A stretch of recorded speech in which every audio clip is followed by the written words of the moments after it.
पुढचा स्पर्धक क्रमांक 10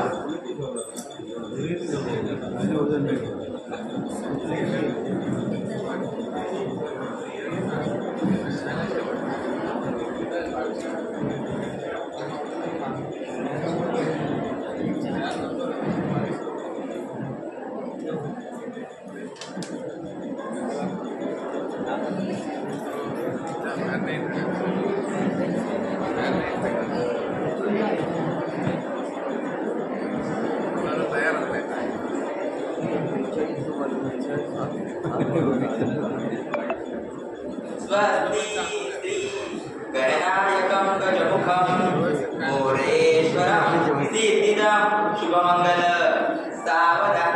श्रोते हो, ऐकल्यावर काय वाटलं ना की आज इथे एखाद्या नवऱ्याची वरात येणार आहे. नवरीला मंडपात यायला उशीर झाला की काय असंही वाटतं. पण मी इथे कोणाचं लग्न जुळवायला आलेलं नाही, कोणाचा हात मागायला. मी आलोय इथल्या समाजाला, आपल्या व्यवस्थेला आरसा दाखवायला. कारण आज लग्नाच्या फेऱ्यांमध्ये फसवणुकीच्या वळणांचं प्रमाण वाढलं. देशाचे राजकारण गुंतागुंतीचे झाले. भ्रष्टाचारासारखी कीड आपल्या भारत देशाला पोखरायला निघाली. आणि शुभमंगल म्हणतात, खरं तर मनामध्ये एक प्रश्न निर्माण होतो, खरं हे मंगल आहे का, की आपल्यासमोर सावधान व्हायची वेळ आली आहे. म्हणूनच मी कोड क्रमांक 12 आपल्यासमोर विषय सादर करतोय, शुभमंगल पण सावधान. श्रोते हो, आपल्या भारतीय हिंदू संस्कृतीत लग्न हे एक अत्यंत पवित्र आणि मंगल कार्य मानलं जातं. लग्न सोहळा सुरू होतो तेव्हा पुरोहित विघ्नहर्ता गणेशाला प्रार्थना करतात.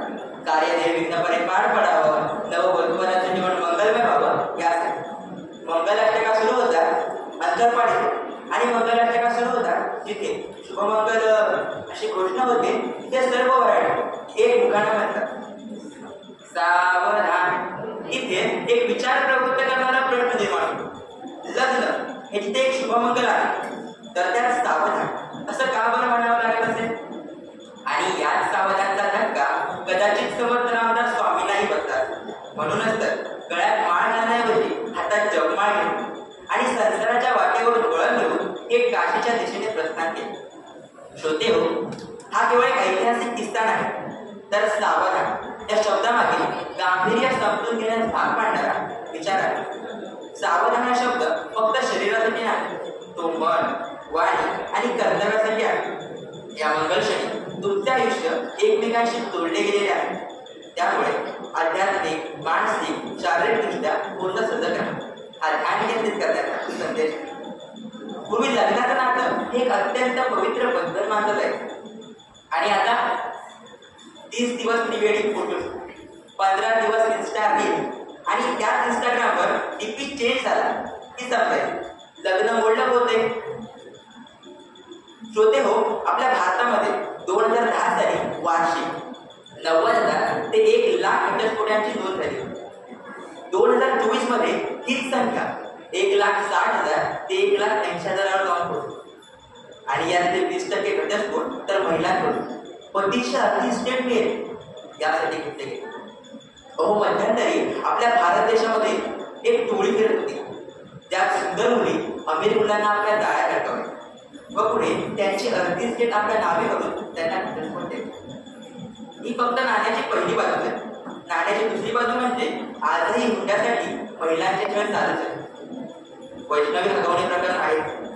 50 लाखाची गाडी, 1 करोड लग्नाचा खर्च, 8 लाख रुपयाची चांदी.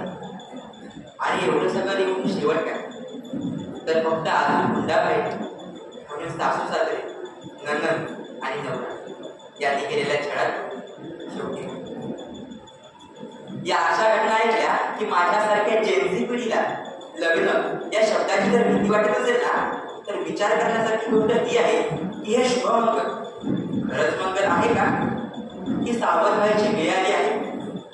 म्हणूनच मला वाटतं प्री वेडिंग शूटच्या ऐवजी प्री वेडिंग काउन्सिलिंग होणं गरजेचं आहे, ज्यात मुलगा मुलगी एकमेकांशी उघडपणे बोलू शकते. एकमेकांकडून काय अपेक्षा आहे, कुटुंब आणि भविष्य यांचं संतुलन कसं साधायचं, घरगुती जबाबदाऱ्या, आर्थिक निर्णय आणि नात्यांबद्दलची मते काय आहेत ते एकमेकांशी उघडपणे बोलू शकतो. कारण लग्न म्हणजे फक्त फोटोचा अल्बम नाही, तो दोन वेगवेगळ्या व्यक्तिमत्वाच्या सहजीवनाचा अंतर्गत आहे. त्याच पद्धतीने प्री नॅच्युरल अग्रीमेंट झाला पाहिजे. आता ही संकल्पना आपल्याला परकी वाटते, पण हे म्हणजे लग्नानंतरचा गोंधळ टाळण्याचा आराखडा. या दोघांची मालमत्ता हक्क, आर्थिक जबाबदाऱ्या आणि भविष्याची दिशा ही आधीच ठरलेली असते. हे पण लोक म्हणतात प्यार में कागज क्यों, पण मी म्हणतो नात्यात जर प्रेम असेल ना तर त्याचा ठाम आधार असते, ती म्हणजे स्पष्टता. श्रोते हो, आपण लग्न जुळवताना काय बघतो? जात, धर्म, चेहरा, नोकरी, पगार, कुटुंब, घर. पण दोघांच्या शारीरिक चाचण्या झाल्या हे आपण कधी पाहतो का? नाही ना. म्हणूनच तुम्हाला सांगते, थॅलेसेमिया नावाचा एक रक्ताचा अनुवंशिक आजार आहे. जो पती आणि पत्नी दोघांनाही असेल तर त्यांना होणाऱ्या अपत्याला थॅलेसेमिया मेजर होण्याची शक्यता असते. आणि हा आजार झाल्या त्या पाल्याला आयुष्यभर रक्ताच्या बाटल्या चढवाव्या लागतात. पुढील आयुष्य अत्यंत बिकट होत असते. त्यामुळे लग्न जुळवताना जितकं महत्वाचं आहे पगार, नोकरी, धर्म, जात हे बघणं आहे ना, तितकंच महत्वाचं त्या दोघांच्या शारीरिक चाचण्या झाल्यात का हे बघणं. तर खऱ्या अर्थाने शुभमंगल हे मंगल. काय मौसम, काय झाडी, काय डोकं इथपासून ते आप्पाचा विषय लय हार्ड इथपर्यंत आपल्याला समजून घ्यावं लागेल की या आप्पाचा विषय काही साधा सुद्धा आहे, लई हार्ड. कारण नागरिकांकडे संविधानाचं कारण आहे, पण त्याच्या वापराबाबत सजगता आहे का? इथेच खरं शुभमंगल सुरू होते. पण सावधान राहणं गरजेचं आहे. संविधानाची 75 पण जागरूकता. आपण संविधानाची 75 वर्ष पूर्ण केली, अभिमान करतो. पण या काळात आपल्याकडे तितकंसं सामाजिक, राजकीय, आर्थिक नैतिकता प्राप्त झाली आहे का? आजही लोकशाहीवर जात, धर्म, पंथ, भाषा, सत्ता, पैसा याचं सावट आहे. इथेच वाटतं शुभमंगल झालं खरं, पण सावधानतेची गरज जरा जास्त. श्रोते हो, हे मंगल झालं पाहिजे. हुतात्म्यांचे बलिदान, पण स्वातंत्र्याचं मूल्य. जेव्हा मी स्वतंत्र लढ्यात बलिदान दिलेल्या हुतात्म्यांचा विचार करतो आणि आजच्या स्वार्थी राजकीय वातावरणाने पाहतो, तेव्हा मला वाटते ज्यांच्या हाती आपण सत्ता दिली, जे आपला विकास करणार आहे, त्यांचेच हात भ्रष्टाचार चिखलाने बरबडलेले आहेत.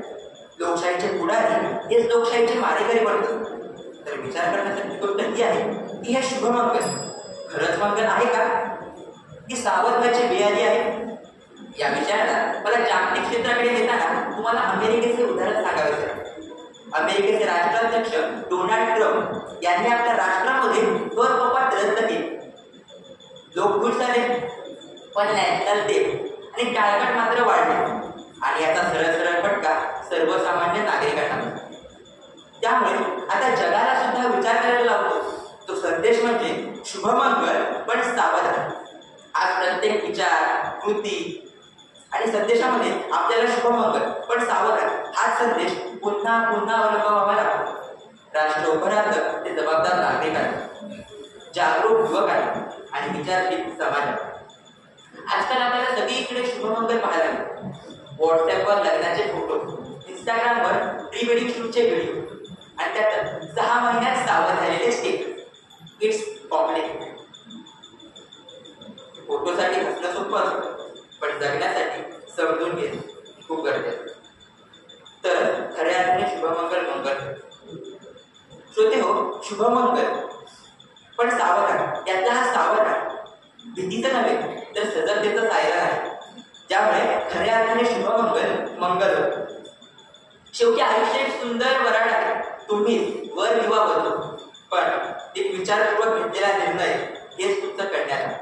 शेवटी जाता एवढंच सांगेल, प्रेम करा पण डोळसपणे, विश्वास ठेवा पण अंधश्रद्धा नको, आणि शुभमंगल करा पण सावधपणे. शेवटी शुभमंगल हे भीतीचं नाही, सजगतेचं सायन आहे. त्यामुळे शुभमंगल खरंच मंगल. शेवटी शुभमंगल पण नक्कीच सावधान.